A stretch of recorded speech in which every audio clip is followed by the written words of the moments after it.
Cabin Mate 24 hours study hall and work space mobile app download చేసుకుని ఇప్పుడే మీ cabin book చేసుకోండి. నమస్కారం. మనతో పాటు ఎల్వి సుబ్రహ్మణ్యం గారు ఉన్నారు. వారు senior most IAS officer, Andhra Pradesh chief సెక్రటరీగా ఉన్నతమైన పదవిలో వారు వ్యవహరించిన వారు.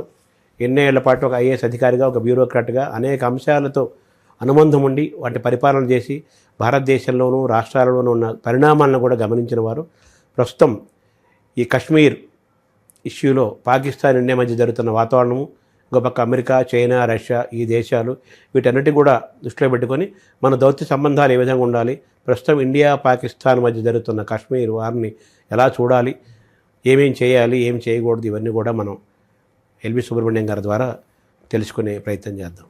నమస్కారం. నమస్కారం శర్మ గారు. నమస్కారం. ఈ టాపిక్ మీద కూర్చుస్తామని అనుకోలేదు, మనం కూర్చోవాల్సి వచ్చింది. ఈ పరిణామాలు ఎలా చూస్తున్నారు సార్ ఒక ఐఏఎస్ అధికారిగా, ఒక బ్యూరోక్రాట్గా? ఇవి మనం రెండు కోణాల్లో చూడొచ్చండి. ఒకటి అంతర్జాతీయ కారణాల వల్ల వస్తున్న సమస్యలు, అంటే ఒక రకంగా చెప్పాలంటే సవాళ్ళు. రెండవది మన దేశంలోనే ఉన్న సమస్యల వల్ల వస్తున్న సవాళ్ళు. ఇది మనం ఇవాళ అర్థం చేసుకోవాలి. ప్రధానంగా కేంద్ర ప్రభుత్వానికి ఈ రెండు అంశాల్లో కూడా ఒక ప్రాతినిధ్యం ఉన్నది, ప్రాధాన్యత ఉన్నది. అంతర్జాతీయ సంబంధాల గురించి ఒకసారి మనం చూసినప్పుడు మనకి ఈ మధ్యకాలంలో గత 10 సంవత్సరాల్లో కూడా ప్రత్యేకంగా చెప్పుకోవాలంటే ప్రస్తుత కేంద్ర ప్రభుత్వం నరేంద్ర మోడీ గారి యొక్క సారథ్యంలో అంతర్జాతీయ దౌత్య సంబంధాలు చాలా చాలా చక్కగా విశేషంగా అభివృద్ధి జరిగాయి. అనేక రకాలుగా దాన్ని అభివృద్ధి చేసుకోవడానికి వాళ్ళు చక్కని ఆలోచనలు వాళ్ళు ఎప్పటికప్పుడు చేసుకుని అమలు చేసుకున్నారు. ఆ పరిస్థితుల్లో వచ్చిన కోవిడ్ని కూడా ఆ విధంగానే దాన్ని మలుచుకొని మానవతా దృక్పథంతో చేసిన సహాయాన్ని కూడా దౌత్య సంబంధాలకి దాన్ని ఒక ముడివేసి తద్వారా అనేక ప్రాంతాల్లో భారతదేశం యొక్క కీర్తిని ఇనుమడింపచేశారు. అలాగే మన అదృష్టవశాత్తు చూస్తే యూరప్ ఇవాళ బలహీనపడుతున్నది, తర్వాత రష్యా యుద్ధంలో నిమగ్నమై ఉన్నది, అమెరికా అనేక కారణాల వల్ల ఇంతకు ముందున్నంత బలం లేదు, కానీ దూకుడు మాత్రం ప్రస్తుత రాష్ట్రపతి పాలనలో మనకి ఇక్కడ ట్రంప్ గారి ఆధ్వర్యంలో కనిపిస్తున్నది. కాబట్టి అంతర్జాతీయంగా మనకున్న సవాళ్ళు ఇవాళ ఏమిటంటే చైనా దేశాన్ని ఏ విధంగా న్యూట్రల్ చేయాలి. మనకి పాకిస్తాన్కి జరిగే ఈ పోరులో చైనా కనుక కదలకుండా ఒక రకంగా నిర్లిప్తతను కనుక చూపించగలిగితే పాకిస్తాన్కి ఏ రకమైన బలం ఉండదు, మనకి అసలు ఏ రకమైన నష్టం కూడా ఉండే ప్రమాదం లేదు. ఇది ఒక పెద్ద సవాలుగా నేను భావిస్తున్నాను.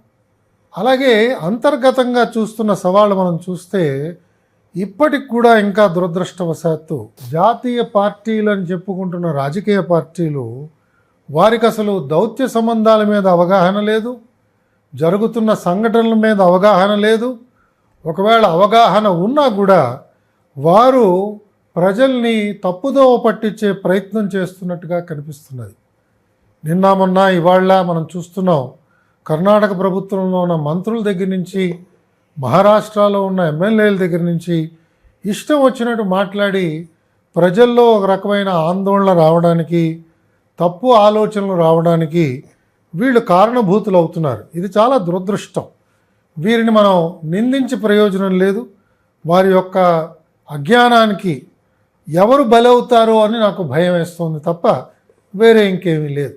వారు మాట్లాడుతున్నది ఎలా ఉన్నదంటే అసలు పూర్తిగా ఈ సంఘటన, పహల్గాంలో జరిగిన సంఘటన కంప్లీట్గా ఇది కట్టుకథ, అసలు కేంద్ర ప్రభుత్వమే చేయించింది, వాళ్లే కావాలని ఒక 26 మందిని చంపేశారు, దీన్ని పాకిస్తాన్ మీద నెట్టుతున్నారు అని ఇలా మాట్లాడటం ఇది కేవలం బాధ్యతారాహిత్యంగానే నేను భావిస్తున్నాను. పాకిస్తాన్ వాళ్ళు ఏం మాట్లాడుతున్నారు, వీళ్ళు అదే మాట్లాడుతున్నారు. వీళ్ళు మాట్లాడుతున్న దానికి భారతదేశంలో వ్యూవర్షిప్ పెరగకపోవచ్చు, కానీ పాకిస్తాన్లో వీళ్ళందరూ హీరోల కింద అవుతున్నారు. కాబట్టి లాజికల్గా వీళ్ళందరూ పాకిస్తాన్కి వెళ్ళి అక్కడ జీవిస్తే బాగుంటుంది. ఎందుకంటే దేశం యందు ప్రేమ లేని వాళ్ళు, దేశాభిమానం లేనివారు, విషయాల యొక్క అవగాహన లేనివారు వీళ్ళు నాయకుల కింద చలామణి అవ్వడం అది మన దురదృష్టం. నాయకుడు అన్నవాడు ప్రజల్ని నడిపించగలగాలి. అది కష్ట సమయాల్లో కావచ్చు, సుఖ సమయాల్లో కావచ్చు, ఏ రకమైన విషయాన్ని కూడా మింగించాలి అంటే ప్రజల చేత ఆ నాయకుడు పూనుకోవాలి. బాధను కూడా మీరు మింగాలి. దేశం కోసం లాల్ బహదూర్ శాస్త్రి గారు ఆ రోజుల్లో మనందరం కూడా రాత్రిపూట శనివారం నాడు ఒక పూటే భోంచేద్దాం, దేశం అంతా కూడా ఆ రకమైన పిలుపిచ్చాడు. ఆయన పిలుపుకి ప్రేరితులై అనేక మంది శనివారం నాడు ఒక పూటే భోంచేశారు. కాబట్టి ఆ విధంగా దేశంలో ఉన్న ప్రజల యొక్క భావాల్ని మార్చాలి, భావాల్ని ప్రభావితం చేయాలి. దేశ ప్రేమ అందరిది కూడా తారస్థాయికి చేరడానికి పూనుకోవాలి. కానీ కేంద్ర ప్రభుత్వ సమావేశంలో ఒకలాగా మాట్లాడి బయటకు వచ్చి ఇంకొకలాగా మాట్లాడి కేవలం జనాకర్షణ పొందుదామనే ఒక దురుద్దేశంతో ఈ సందర్భాన్ని కూడా రాజకీయం చేయడం చాలా దురదృష్టం. నన్ను అడిగితే ఇలాంటి వాళ్ళందరినీ చట్టరీత్యా శిక్షించాలి. ఆ ప్రాంతాల్లో ఉన్న గవర్నర్లు వారిని వెంటనే డిస్మిస్ చేస్తే ఏమాత్రం కూడా తప్పులేదు. ఎందుకంటే మనం ఇవాళ ఎదుర్కొంటున్న సమస్య చాలా చాలా విషమ పరిస్థితి. అంతర్జాతీయంగా అనేక దేశాలు కూడా సంఘీభావం తెలుపుతూ భారతదేశ ప్రధానికి వారందరూ సందేశాలు పంపిస్తున్న తరుణంలో ఈ ప్రాంతంలో ఈ దేశంలో ఉన్న నాయకులు వాళ్ళ రాష్ట్రాల్లోనే కొంతమంది వెళ్ళి అసూలు పాశారు. దానికి కూడా వాళ్ళకి సంఘీభావం తెలపడం తెలియదంటే ఇది చాలా చాలా విచారకరమైన విషయం. అంటే ఈ ఉగ్రవాదుల దగ్గర చైనా తాలూకు యాప్లు, చైనా తాలూకు ఏదో మొబైల్స్ ఇవన్నీ బయటపడ్డాయి, అలాగే అమెరికా తాలూకు ఆయుధాలు బయటపడ్డాయి అని ఒక ప్రచారం జరుగుతుంది. వాస్తవాలు మనకు తెలియదు. దీన్ని ఎలా చూడాలి? అంటే ఇవాళ ఎలా ఉందంటేనండి, అన్ని రకాల వస్తువులు కూడా మనం డబ్బులు ఖర్చు పెట్టడానికి సిద్ధమైతే దొరికేటట్టుగానే మనకు కనిపిస్తున్నాయి. ఎందుకంటే అందరి యొక్క ప్రథమ ధ్యేయం కూడా ఎలా వర్తకం పెంచుకోవాలి, డిఫెన్స్ ప్రోడక్ట్స్ ఎన్ని అమ్ముకోవాలి, ఎన్ని చోట్ల యుద్ధాలు వాళ్ళు ప్రేరేపిస్తున్నారు అన్నది కూడా దాని మీద చాలా గొప్ప వ్యాసాలు మనం చదువుతూ వచ్చాం. అమెరికా దేశం కానీ, చైనా దేశం కానీ, బ్రిటన్ కానీ, ఫ్రాన్స్ కానీ ప్రపంచ దేశాల్లో యుద్ధ వాతావరణాన్ని పెంచడం వల్ల వారి కర్మాగారాలకు కావాల్సిన ఆర్డర్లు వస్తున్నాయి, అందుకు వాళ్ళు చేస్తున్నారు అని కూడా మనం చాలా సందర్భాల్లో వింటున్నాం. కాబట్టి అది సులభంగానే దొరుకుతాయి.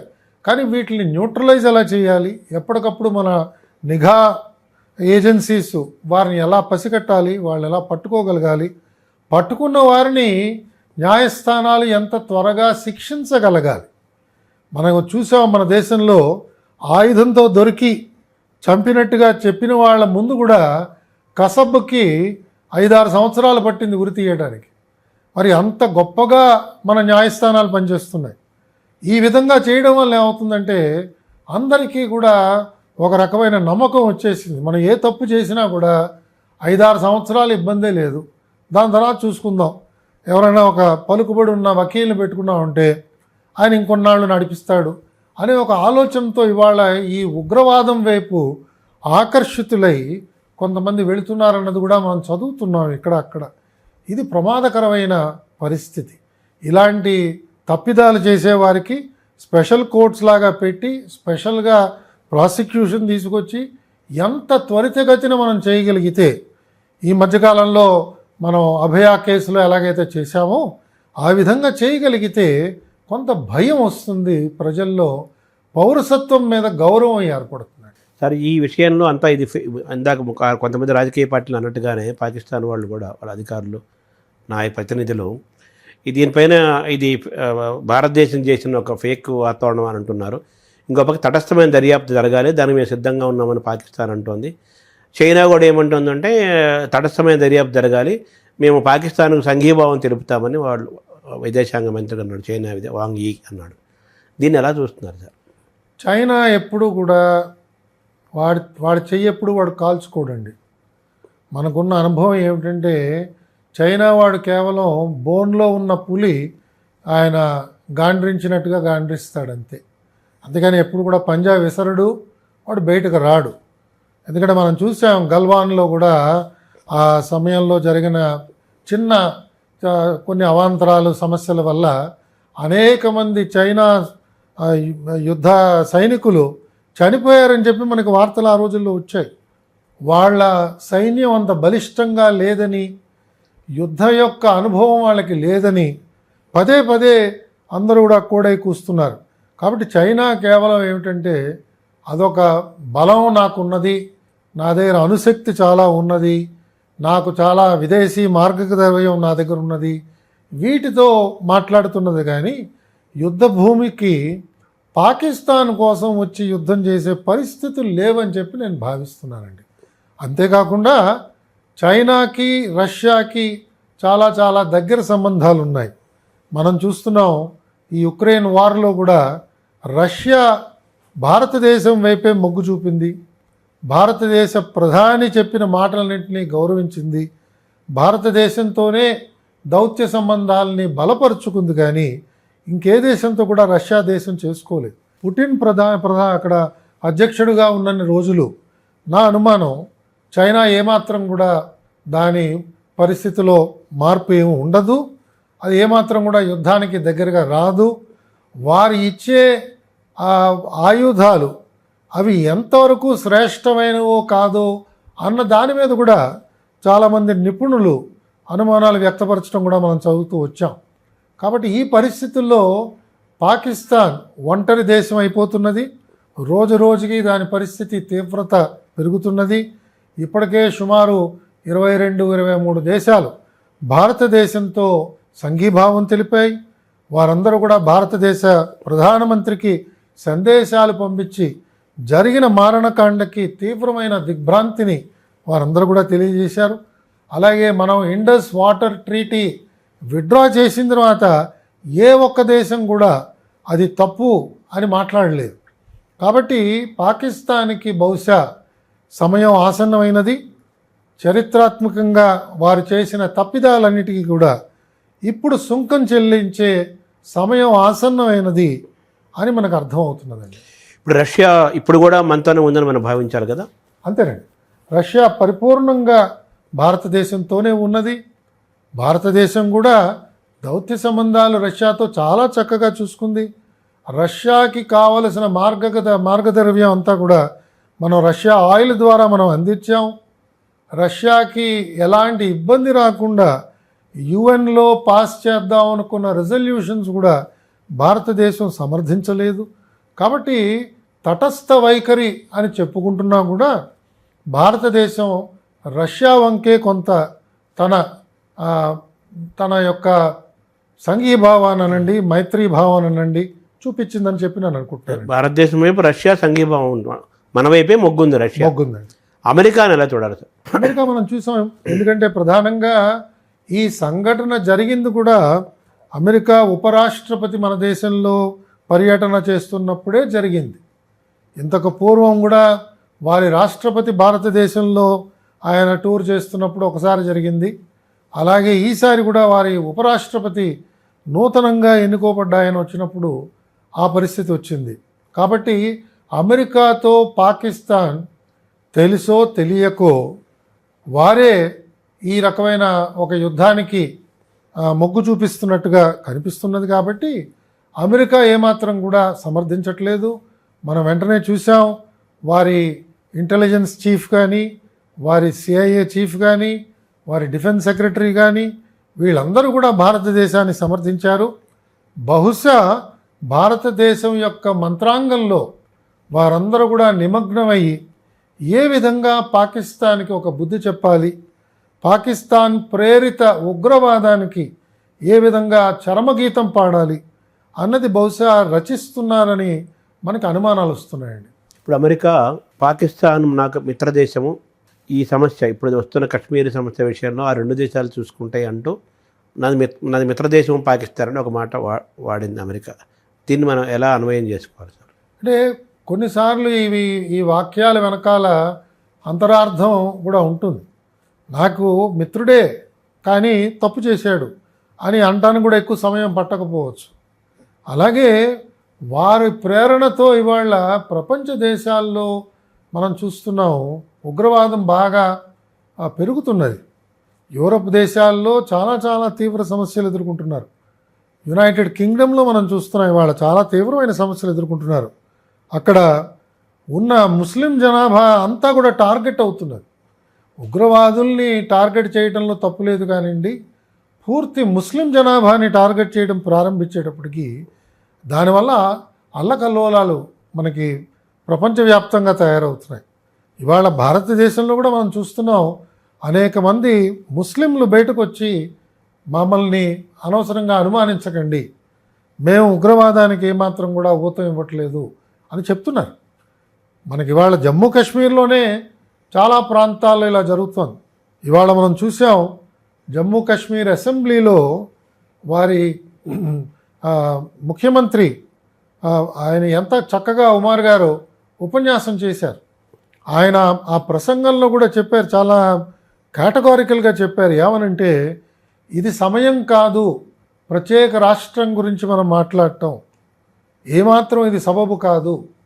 నేను వాళ్ళని ఓదార్చడానికి వెళ్ళినప్పుడు నాకు సరైన మాటలు రాలేదు, సిగ్గుతో తల వంచుకున్నాను, క్షమాపణ చెప్పడం తప్ప నేనేమీ చేయలేకపోయాను.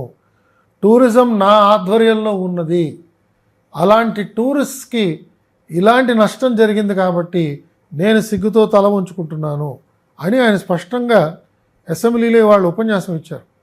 కాబట్టి జమ్మూ కాశ్మీర్లో ఆయనే చెప్పాడు, గత 21 సంవత్సరాల్లో ఈ విధంగా ప్రజలు వారంతటి వారే వీధుల్లోకి వచ్చి నినాదాలు చేసి ఉగ్రవాద చర్యల్ని గర్హించడం ఎప్పుడు మనం జమ్మూ కాశ్మీర్లో చూడలేదు, ఇది మొదటిసారి మనం చూస్తున్నాం అని చెప్పారు.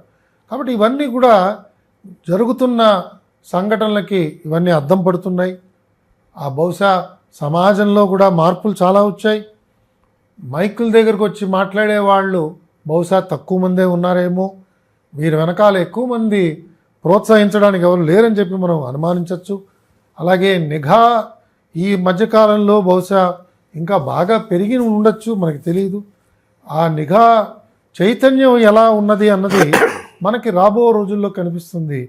ఎవరెవరిని అంతమొందించాలి, ఎవరెవరిని తీసుకెళ్ళి శిక్షించాలి అన్న దాని మీద బహుశా నిఘా సంస్థలు, రాష్ట్ర పోలీస్ యంత్రాంగము అన్నీ కూడా ఉమ్మడిగా చక్కగా పనిచేస్తే బహుశా మనకి ఉగ్రవాదం వల్ల తీవ్ర సమస్యలు రాకుండా మనం బయటపడతాం. ఇప్పుడు ఈ ఇండస్ వాటర్ నదీ జలాల మనం అగ్రిమెంట్ రద్దు చేసుకున్నాం కదా, 65 ఏళ్ళ అగ్రిమెంటు. మీరు డైరెక్ట్గా యుద్ధాన్ని మీరు ప్రకటించినట్టుగా మేము భావిస్తున్నాము. మేము 130 అణ్వాయుధాలు మీ పైన మేము ఈ ప్రదర్శన కాదు మీకు ఎక్కువ పెట్టాము, మీకు మమ్మల్ని తట్టుకునే శక్తి లేదని పాకిస్తాన్ అంటుంది కదా, మనం దీన్ని ఎలా చూడాలి? మనకున్న పవర్ ఏంటి? అంటే మనకి భౌగోళికంగానే మనకు ఆ రకమైన ఒక అడ్వాంటేజ్ ఉంది కదా. మనం ఆ పరిస్థితుల్ని చూస్తే, జాగ్రత్తగా మ్యాప్లను చూస్తే మనం ఉన్నత స్థాయిలో మనం ఉన్నాం. ఎక్కడి నుంచి అయితే నదులు ప్రవహిస్తున్నాయో అది భారత ఖండంలో ఉన్నది, భారతదేశంలో ఉన్నది. అంతేకాకుండా ఒక్క నిమిషం కనుక మనం ఈ ఇండస్ వాటర్ ట్రీటీ గురించి ఒక్కసారి ఆలోచన చేస్తే, మనకి ఈ మధ్యకాలంలో మనకు వచ్చిన గణాంకాలు చూస్తే అందులో 3 నదులు భారతదేశానికి కేటాయించారు, 3 నదులేమో పాకిస్తాన్కి కేటాయించారు. ఉపనదులు సట్లెజ్, బియాసు, రవి ఈ 3 నదులు భారతదేశానికి వినియోగించుకోమని చెప్పారు. చెనాబు, జేలము, ఇండస్ పాకిస్తాన్ వినియోగించుకోవచ్చు అని చెప్పి తీర్మానం అయింది. ఈ తీర్మానం వెనకాల చూస్తే మనం 33 MAF అంటే మిలియన్ ఏకర్ ఫీట్, అంటే 1 మిలియన్ ఏకర్ ఫీట్ లెక్క ఎంత అంటే 3,25,851 మిలియన్ గ్యాలన్స్. అంత నీరు అంటే భారతదేశం ఎంత వినియోగించవచ్చో దానికి 2 పాకిస్తాన్ దేశానికి ఈ ఇండస్ వాటర్ ట్రీటీ కింద ఒప్పందం మనం కుదుర్చుకున్నాం. ఆ రోజుల్లో వరల్డ్ బ్యాంక్ మధ్యలో ఉంది, మధ్యవర్తిత్వం ఆ రోజుల్లో వరల్డ్ బ్యాంక్ చేసింది. యాయా ఖాన్ గారేమో అక్కడ ప్రెసిడెంట్గా ఉన్నారు, జవహర్లాల్ నెహ్రూ గారు ఇక్కడ ప్రధానమంత్రిగా ఉన్నారు. ఇది చేసుకున్న ఒప్పందం. నెహ్రూ గారు కూడా ఈ పర్చేజ్డ్ అగ్రిమెంట్ అన్నాడు ఆయన. ఈ పర్చేజ్ అగ్రిమెంట్ 2 రకాలుగా అండి. ఒకటి ఇంత నీరు ఇవ్వటము, 2 ప్రతి సంవత్సరం కూడా కొన్ని వేల కిలోల బంగారం వాళ్ళకి ఇచ్చి వాళ్ళ దేశంలో కెనాల్స్ తవ్వుకోవడానికి భారతదేశం పెట్టుబడి పెట్టాలటండి ఈ అగ్రిమెంట్ ప్రకారంగా. అంటే వినియోగం చేసుకునే సామర్థ్యం లేని దేశానికి నీరు ఇవ్వడమే కాకుండా వాడి సామర్థ్యాన్ని పెంచడానికి మనమే తోడ్పడాలి. మరి ప్రత్యుపకారంగా ఆ దేశం ఏం చేసింది భారతదేశానికి అంటే అదేం కనిపించట్లేదు. ఈ విధంగా దౌత్యపరంగా ఆర్థికంగా విశేషమైన నష్టాన్ని భారతదేశం చవిచూసింది. కానీ దీని మీద ఎప్పుడూ దృష్టి లేదు. మన వాళ్ళందరం కూడా మనకంతా దేశంలో రాజకీయాలు సరిపోతున్నాయి, దేశంలో సినిమాలు సరిపోతున్నాయి, దేశంలో క్రికెట్ మ్యాచ్లు సరిపోతున్నాయి. మనకి ఇలాంటి వాటి మీద దృష్టి పెట్టడానికి సమయం లేదు. ఇవాళ నాయకులను చెప్పుకుంటున్న పెద్దవాళ్ళందరూ కూడా కొంత బుద్ధి తెచ్చుకుని కూర్చుని ఇవన్నీ జాగ్రత్తగా చదివితే ఇవన్నీ చారిత్రాత్మక తప్పిదాలు. ఈ తప్పిదాలన్నీ మనం చేసి ఇవాళ పాకిస్తాన్ దేశం మనం చెప్పినట్టుగా వినాలి అని అనుకుంటే ఎలా వింటుంది అది? దాన్ని తప్పకుండా వాడికి ఒక గుణపాఠం చెప్పాలనే ఒక దృష్టితో ఇండస్ వాటర్ ట్రీటీని మనం విత్డ్రా చేసాం. సత్యంగానే న్యాచురల్లీ మరి వాళ్ళకి నీరు కొరత ఏర్పడుతుంది. ఎందుకంటే వాళ్ళ వ్యవసాయం 80% దాని మీద ఆధారపడి వాళ్ళ ఉన్నది. జీడిపి 25% దాని మీద ఆధారపడి ఉన్నది. వ్యవసాయము, మంచినీరు దీని మీద ఆధారపడి ఉన్నది ఒకటి. రెండు, మనం ఈ నిర్బంధాన్ని ఎప్పుడు తొలగిస్తున్నాము, ఎప్పుడు అక్కడ ప్రవాహాన్ని పెంచుతాము, ఎప్పుడు అక్కడ వరదలు సృష్టించగలుగుతాము, ఇదంతా మన చేతుల్లో ఉన్నది. మనం చూస్తున్నాం. ఇది చాలా చాలా సినిమాల్లో కూడా ఒక చిన్న చిన్న ట్రిక్స్ లాగా మనం చూపిస్తుంటారు. ఉన్నట్టుండి పెద్ద పెద్ద నీరు కట్టడాలని కనుక తొలగిస్తే ఒక్కసారి కనుక ఆ ప్రవాహంలో జనాభా కొట్టుకుపోయే ప్రమాదం కూడా ఉన్నది. కాబట్టి పాకిస్తాన్ని ఇవాళ చాలా ముచ్చట వేస్తున్న అంశం ఏమిటంటేనండి, సోషల్ మీడియాలో సామాన్య ప్రజలు కూడా వార్ స్ట్రాటజీ గురించి చెప్తున్నారు భారతదేశానికి. అయ్యా నువ్వు యుద్ధాన్ని ఈ విధంగా ప్రకటించు, ఈ విధంగా యుద్ధం నడిపించు అని ఒక క్లాస్ రూమ్లో లెక్చర్ తీసుకున్నట్టుగా మనకి ఇవాళ యూట్యూబ్లో వీడియోస్ వస్తున్నాయి. నేను చూశాను, ఒక యాహ్యా ఖాన్ అని చెప్పి ఒక బీహార్లో కోచింగ్ ఇన్స్టిట్యూట్ నడిపిస్తున్న ఒక అధ్యాపకుడు, ఆయన ఒక అద్భుతమైన వీడియో చేసి దాంట్లో ఏ విధంగా పాకిస్తాన్ని కట్టడి చేయాలి చూపిస్తున్నాడు. కాబట్టి ఈ విధంగా భారతదేశం ఎన్ని రకాలుగా పాకిస్తాన్ని శిక్షించవచ్చో ఆ దేశానికి అంతు చిక్కట్లేదు. అందుకే వాళ్ళు తీవ్రమైన ఆందోళనలో ఏదేదో పిచ్చిగా మాట్లాడుతున్నారు. ఇన్ని సంవత్సరాల నుంచి మనం చూస్తున్నాం, ఉక్రెయిన్ వార్ జరుగుతోంది, 3 సంవత్సరాలు దాటింది. ఒక్క అణ్వాయుధం కూడా వాడలేదు. రష్యా దగ్గర ఉన్నాయి, కొంతవరకు నాటో దేశాల దగ్గర వాటి దగ్గర ఉన్నాయి, ఎవరు వాడలేదు. కాబట్టి ప్రపంచ దేశాలన్నీ కూడా ఇవాళ హిరోషిమా, నాగసాకి తర్వాత ఎవరు కూడా ఆటమిక్ వెపన్స్ వాడటానికి ఎవరు సిద్ధంగా లేరు. ఊరికే ఉన్నాయని చెప్పుకోవడమే. నాకు తెలుసు పాకిస్తాన్ దేశంలో ఉన్న వెర్రితనం వల్ల ఇలాంటిది ఏదైనా ఒక ప్రయోగం జరిగితే ఎవరు దానికి అడ్డొస్తారు అనే వాదన కూడా మనం అనుకోవచ్చు. కానీ వాళ్ళకి ఎంత ఐక్యత ఉన్నది, ఎలాంటి అంతర్గత శత్రుత్వం ఉన్నది మనకి ఇవాళ తెలియటం లేదు. మనం చదువుతున్నది కూడా ఇవాళ పేపర్లో ఏమిటంటే ఆ ప్రధానమంత్రి మాటకి విలువ లేదు.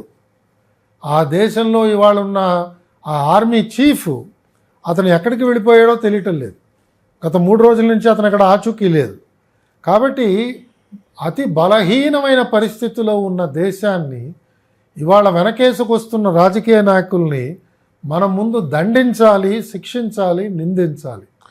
అంటే ఈ మనకు వాళ్ళకి కొంచెం తేడాలోనే స్వతంత్రం వచ్చింది బ్రిటిష్ వాళ్ళ నుంచి విడిపోయిన తర్వాత. దాదాపు 77 ఏళ్ల పాకిస్తాన్ ప్రయాణము, 78 ఏళ్ల ఇండియా ప్రయాణంలో ఇండియా భారతదేశం ఒక మహాశక్తివంతమైన దేశంగా ప్రపంచంలోనే పేరు తెచ్చుకొని బాగా మన పవర్ పెంచుకొని ఉన్నాం.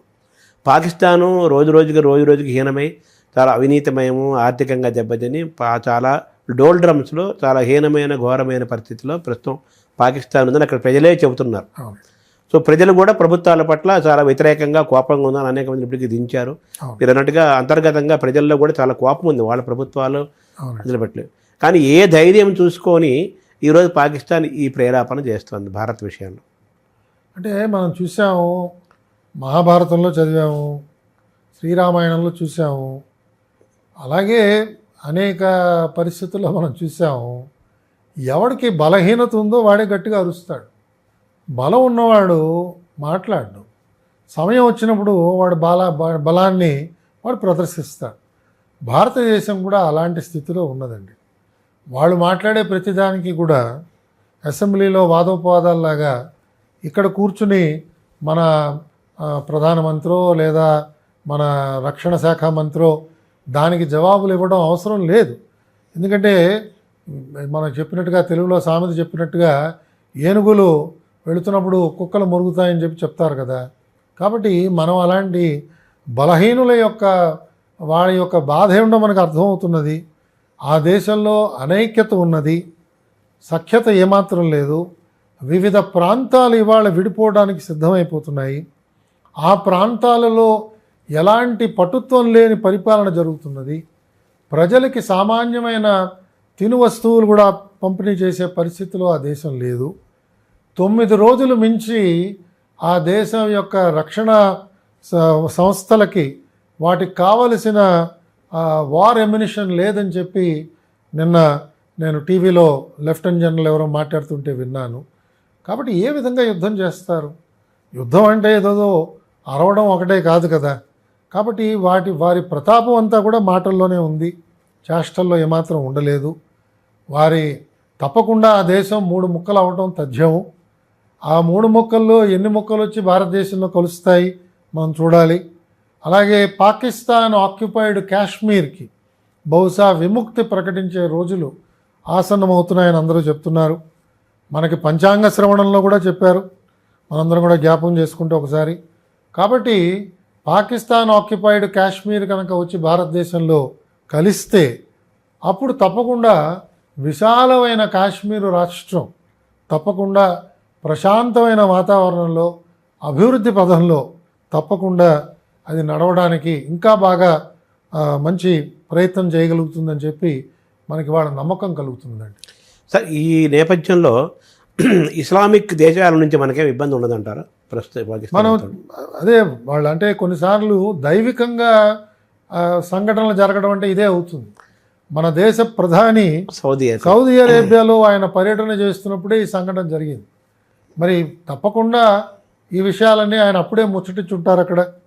మనం చూసాం ఇవాళ ముందెన్నడూ లేనట్టుగా ఇవాళ భారతదేశం యొక్క కోరిక మీదకు ఇవాళ సౌదీ ప్రాంతంలో హిందూ దేవాలయానికి వారు స్థలం ఇచ్చి సాకారం చేసి ఆలయ నిర్మాణానికి కూడా సహకరించారు. సౌదీ దేశంతో కానీ ఇతర మిడిల్ ఈస్ట్ దేశాలన్నిటితో కూడా ఇందాక మనం మాట్లాడుకున్నట్టుగా దౌత్య సంబంధాలన్నీ కోవిడ్ సమయంలో చాలా చక్కగా విశేషంగా భారతదేశం అభివృద్ధి చేసుకున్నది. మన ప్రధానమంత్రి గారు అనేక పర్యాయాలు ఆ దేశాల చుట్టూతా కూడా వారు వెళ్ళారు, మాట్లాడారు, వారితో మంచి సంబంధాలు పెంచుకున్నారు. కాబట్టి తప్పకుండా నేను అనుకోవటం ఈ దేశాలేవి కూడా పాకిస్తాన్ని సమర్థించవు. ఈ దేశాలన్నీ ఇంతకు పూర్వం వారందరూ రుణ సహాయం చేశారు కాబట్టే పాకిస్తాన్ కొంత ప్రతాపాన్ని చూపించగలిగింది. వీరందరూ కూడా ఇవాళ ఎవరు సిద్ధంగా లేరు ఆ దేశాన్ని సమర్థించడానికి. కాబట్టి భారతదేశానికి బహుశా ప్రస్తుత పరిస్థితుల్లో దౌత్యపరంగా కానీ ఆర్థికంగా కానీ వేరే రకాలైన ఏ ఇబ్బందులు కూడా ఏ దేశం నుంచి కూడా మనం ఊహించుకోవట్లేదు. రక్షణ పరంగా కానీ కేవలం టర్కీ ఒకే ఒక దేశం, మన దేశం అంటే కొంచెం దూరం పెట్టుకుని మాట్లాడుతున్నది. ఇరాన్ దేశం కూడా నిన్న మొన్న మనం చూసాం. ఇరాన్ అధ్యక్షులు కూడా భారత ప్రధానితో మాట్లాడి సంఘీభావం వ్యక్తపరిచారు. కాబట్టి ఏ ఇస్లామిక్ దేశం కూడా పాకిస్తాన్ వెంట లేదు. వారిలో కనుక తెలివితేటలు ఉంటే, ఇంకా వారు కనుక పెద్దరికాన్ని గౌరవిస్తే వెంటనే వారు వెళ్ళి అమెరికానో రష్యానో ప్రాధేయపడి ఎవరైతే ఉగ్రవాదాన్ని ప్రేరేపిస్తున్నారో వారి దేశంలో వారందరినీ కట్టకట్టి తీసుకొచ్చి ఏ ఢిల్లీలోనే బాంబేలోనో వాళ్ళందరినీ దింపేసి దేశానికి అప్పచెప్పి వాళ్ళతో మాకు ఏ రకమైన సంబంధం లేదు, మీరు శిక్షించుకోండి మీ న్యాయస్థానం ప్రకారంగా అని చెప్పగలిగిన నాడు ప్రపంచ దేశాలన్నీ పాకిస్తాన్ దేశాన్ని సమర్థిస్తాయి. పాకిస్తాన్ దేశం యొక్క పునర్నిర్మాణానికి అందరూ కూడా సహకరిస్తారు. చక్కగా హాయిగా వారి ప్రజలందరికీ ఆనందానుభవాల్ని అందించగలిగే పరిస్థితిలో ఆ దేశ ప్రధాని ఉంటాడు. కానీ అలాంటి ధైర్యం వారు చేయగలరా అన్నది పెద్ద అనుమానం అండి. బంగ్లాదేశ్ని ఎలా చూడాలి సార్?